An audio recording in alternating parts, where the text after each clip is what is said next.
people, and she told me by accident, let it slip, that she was going out to this guy's camp because they were having a prayer retreat. And I was a pretty strong spiritual leader in my school, and I thought, well, why didn't he ask me to do that? I really struggled with it because I thought I should have been invited to that. Now look at my life. I'm doing this, and this, and does he not see that I'm an influencer and blah, blah, like, it hurt my pride, but it hurt my feelings because I couldn't figure out, like, what was it about me that he didn't like? And I honestly, I'm in high school, so, I mean, this is a huge deal. But I think in a lot of ways, if I didn't answer this question then, I would still be asking it now. Because there are a lot of times that it has nothing to do with us. And let me tell you why. He was a person with flesh and blood that had relational capacity. He clicked with these 5 people. He didn't click with me. Not personal. I'm a great person. It just wasn't there. God had to walk me through a time when I had to depersonalize that. You know what I'm saying? Like, we can't make everything personal. People have relational capacity. And it is not always based on who they like or who they would be friends with in another life. It just sometimes is like, I've got this bucket of true investment relationships, and then this is the room I have left over for friends, and I could have 150 friends, but I really only have capacity for 5, and so right now, these are the 5 I'm investing in. It literally, for the most part, when it comes to friendships, boils down to the balance between family and friends and time left over. That's it. It's not personal for the most vast majority. How many of you have ever had to make that decision about, I really love this person, I don't have capacity for more friends in my life right now. Love them. Well, we've all had to make that decision. But then again, we've all also been on the other side of that equation where we get and make the cut. And it hurts. It doesn't matter. You can look at it objectively. It still hurts.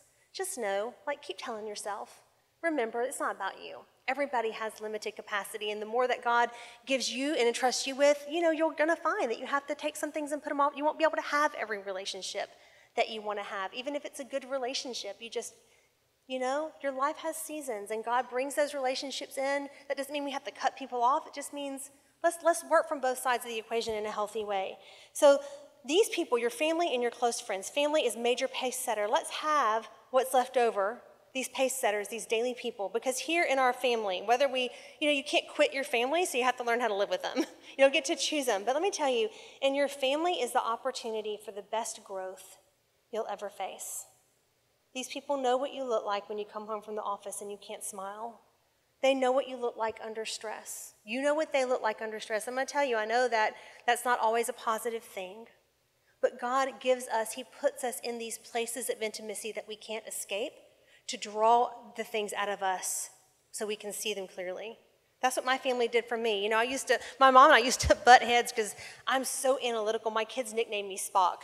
They're like, Mom, you have no emotions. I'm like, I'm sorry. I really wish I did. I think it's a terrible handicap. I do have emotions. It just takes me a few days to register them sometimes, I'll be riding in the car and I'll be like, God, that makes me mad. Stovall's like, what? I'm like, oh, this happened last week. And he goes, gosh, what do you mean? You're still mad about that? I'm like, no, I'm just realizing that it made me mad. I take things enter through my brain. It takes them a long time to get through to my heart. It's like I like to take things out and think about it. And once I decide what I think about it, then I can decide how I feel about it. Most people decide how they feel, and then they decide how they think. I'm like opposite and weird and backwards to everyone, right?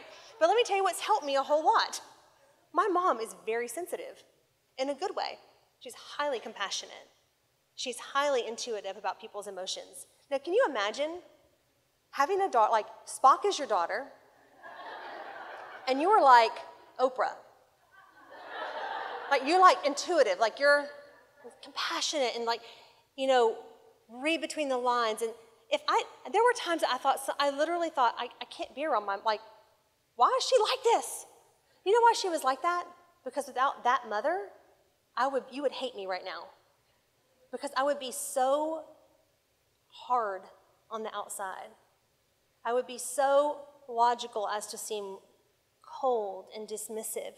Not because I want to be that way, but because her sensitivity worked on me. It worked on me. And now that I'm older, when I was young, I couldn't escape. I had to eat, so I was stuck. And now that I'm older, I realize that we can let our differences people's differences, the differences of our spouse, the differences of our parents, the differences of our siblings. Let them work on us. Let them kind of tinker with the machinery a little bit. Or we can go, we can shut the door and not let them in. God gave me a sensitive mother so that I would become sensitive. And if I had had a mom that was just like me, guess what? You wouldn't like me very much right now. I learned the sensitivity that I had. A lot of it was in great measure to God putting her in my life and me finally quit being hard-headed and understand what he brought her to add to me.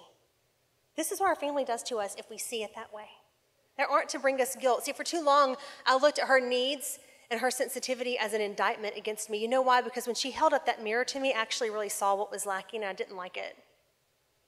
And out of not wanting to fail, out of not wanting to be less than, out of not wanting to be inadequate, I spent a lot of years going, you're too sensitive. You're too sensitive.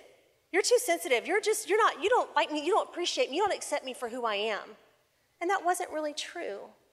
But who I was needed to be crushed a little bit and softened a little bit and molded some. And she was God's instrument in my life. She loved me through it. I mean, as she would. She's my mother, so that's what moms do. You know, we all know that. But just know, especially as you moms, realize that your kids might be really different from you. But in some ways, my mom was. Sometimes she was too sensitive. She'll tell you now, I'm just too sensitive sometimes. Sometimes I see things that aren't there. I feel rejection that's not there. But her sensitivity worked on me. And you know what? My objectivity worked on her. And because we were able to allow our differences to work on each other instead of crush each other, we have a great relationship now. It has gotten better and better. I love her. But there are some moments in there when it could have pushed us apart. I'm thankful that the Holy Spirit said to me, let those differences work on you. I've put her in your inner circle so that they can, right? Good. Okay, really quick. So your greatest health, growth, your greatest investment, and your truest legacy emerge from your inner circle. Your greatest health, greatest personal growth, your greatest investment should be here, and your truest legacy will emerge from your inner circle. If you invest there and don't just spend. So the problem where relationships can become Sabbath stealers is when they're characterized by unhealthy things. Besides the fact that if we don't realize what relationships have a legitimate claim to be pace setters, we let them into our inner circle, we let them be greater pace setters. You know, your monthly relationship should not set the same pace. There are some friends who shouldn't be setting the pace for your life. There are places where you spend. We're going to go see a movie. We'll have a cup of coffee. They're not investment friends. Look, it's okay. Jesus had he had multitudes of followers, 12 disciples, and 3 close friends within that group. Okay? If Jesus did it, you can do it. But we have some Sabbath stealers in our relationship that keep us from making these choices, and let me tell you what they are. Number 1 is sin. Sin, when your relationships, your inner circle, we should be friends of sinners, right? When the people who are setting the pace for your life, when their lives are characterized by sin, that's going to be a Sabbath stealer for you. If they're constantly pulling you.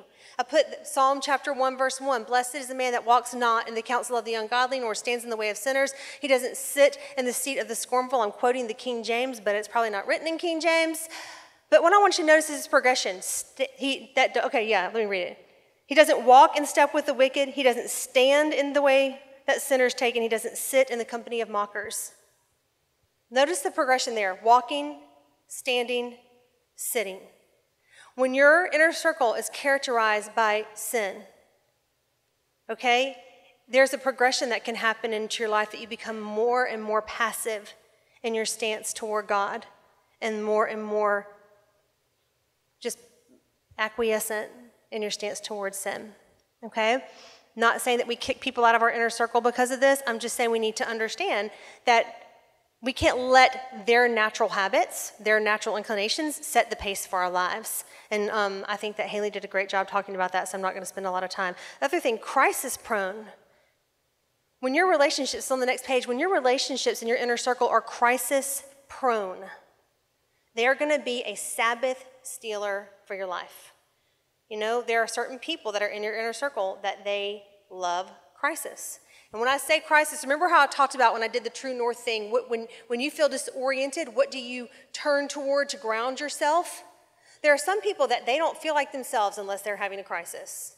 Because the upheaval and the drama and the attention that they get when they're in crisis has become actually part of their identity. It's part of the way they see themselves. They can't see themselves apart from that. It takes a really strong effort to take that out of their lives and build something positive. When your inner relationships, your inner circle are crisis prone, it's going to be a pace setter. It's going to be a Sabbath stealer. So we need to work on setting boundaries around that, understanding that, because there are people who are addicted to crisis it'll never be enough. You'll finish one, and the next thing you know, there's another one. It's okay for you to step back and you don't have to be the solution to every crisis. You don't have to be. It's not, think of all the people, when we see Jesus healing people in the synagogue and healing people on the street, think of all the people that Jesus passed by. When he went to the pool, that pool, and he healed the lame man,